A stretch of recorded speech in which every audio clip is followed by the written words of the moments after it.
Bringing the back foot onto the surfboard first can make it easier for surfers to slide their front foot forward in between their hands. When you look at the chicken wing technique, the push-up technique, the standard pop-up, you can notice they all have one thing in common. There's a moment where the surfer brings his back foot forward onto the surfboard.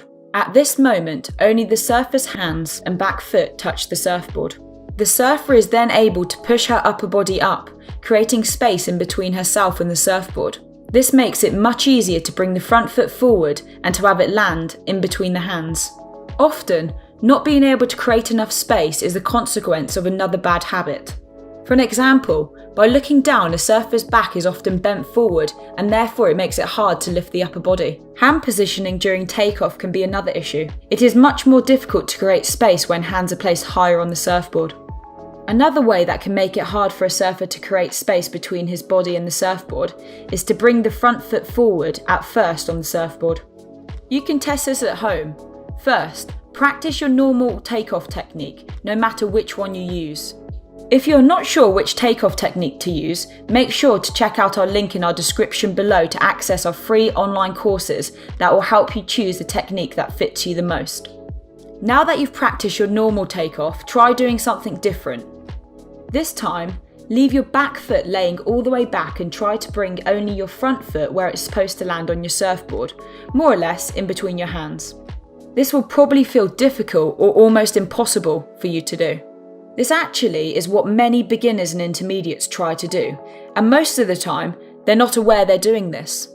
It creates many different problems. For example here, it's hard for our student to bring his foot far enough. Therefore, the knee slides on the side of his left arm, foot lands straight and not far enough on the surfboard.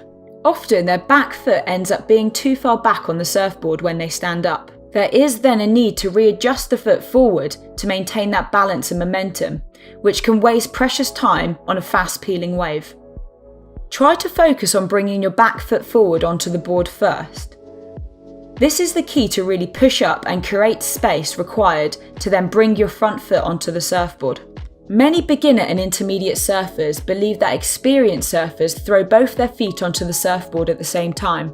If you look closely in slow motion, very rarely do surfers have the technique where both of their feet land exactly at the same moment, and this includes professionals. Look at experienced surfers in slow motion. You will see that in fact most of them use their back foot to help them push their body up, creating space for them to bring their front foot forward smoothly. If it still feels difficult for you to bring your front foot forward, try to extend the back leg. Your hips will go up even higher, creating extra space. By extending the back leg, it should feel easier for you to bring your front foot forward on the surfboard.